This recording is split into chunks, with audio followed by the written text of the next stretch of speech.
Yo, what's up guys? For today's video nga pala, part 4 na to ng Avilon Zoo natin guys. So ito nga pala yung hippopotamus guys. So di ba? Medyo ano lang to parang mini hippo guys. Hippopotamus ba to or hippo, di ba? So ano nga pala to guys? Meron tong feeding dito for only 100 pesos guys. Tapos ito yung cute na magandang stuff nga pala nila dito guys. Ayan, di ba? Nag-smile pa siya guys. So ito nga pala si Julia. Magpapakain siya ng mga fresh fruits dito sa hippopotamus na maliit na to guys.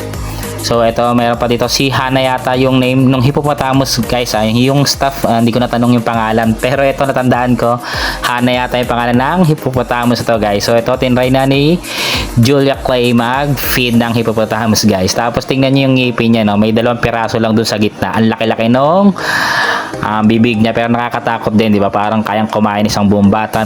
Pero safe naman yan guys kasi may harang naman dyan, then naka-stick guys. Pero di ba, ayan. Syempre alalayan niya, babantayan niyo rin yung mga bata or yung mga anak niyo guys. Ayan si Julia Clay, ayan. Ina-assist siya nung magandang staff natin sa Avilon Zoo guys. So friendly nga pala yung mga staff natin dito, smiling face, di ba?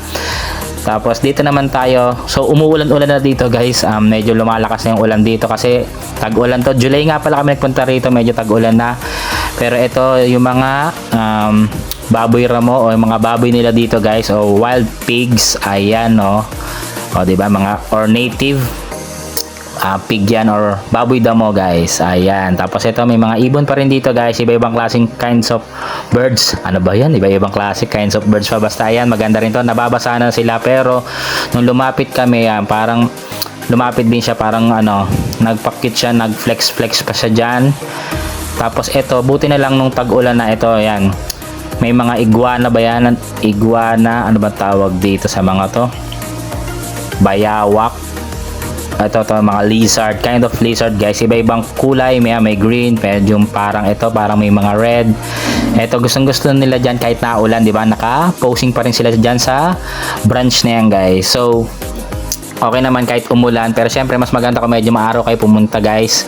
Tapos ito yung cobra guys. So first time ko nakakita sa personal ng cobra, di ba? Pero safe naman yan guys kasi meron naman glass yan na nakaharang diyan na parang mga aquarium. Tapos ano nga pala to, yung section na to guys, puro snake. Yung mga hilig sa mga ahas diyan, o yung mga paahas-ahas, o yung ahas diyan, ay yung mahilig sa snake diyan guys. Ito, di ba? Yan, lalaki na mga snake. So iba-ibang klase ng mga ahas dito guys. So madami, pero yung ayaw, pas na lang kasi ang dami niya, iba-ibang kulay, may green, may yellow, so iba-iba yan guys. So itong section na to, sambuto, hindi ko na na-videohan yung iba. Ang daming kind ng or different kinds ng mga snake nila dito guys, di ba? Ayan, so medyo nakakakilabot lang. Tapos ito din, ayaw ko kung ano mga pangalan na ito, mga python na to. Ayan, basahin nyo lang dyan.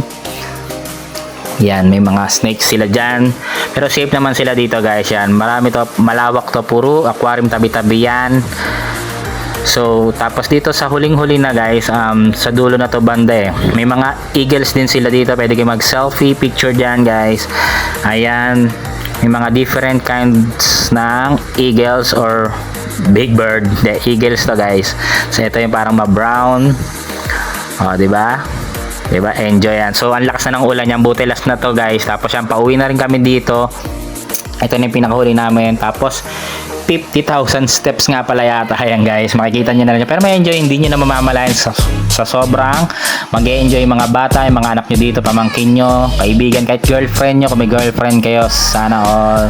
Tapos, ito yung mga giveaways guys, ng mga laruan para sa mga kids. Tapos malinis nga pala yung mga CR nila dito guys. Tapos per section may mga CR dyan, may mga basurahan, malinis dito guys, organized naman dito guys. So mag-e-enjoy kayo dito, worth it yung pagpunta nyo ng Avilon Zoo guys. So thank you for watching. Hanggang dito na lang, pa-like and share ng video na to kung nag-enjoy kayo. Tapos panoorin nyo yung mga part 1, part 2, part 3 hanggang dito sa part 4 ng Avilon Zoo natin. Thank you.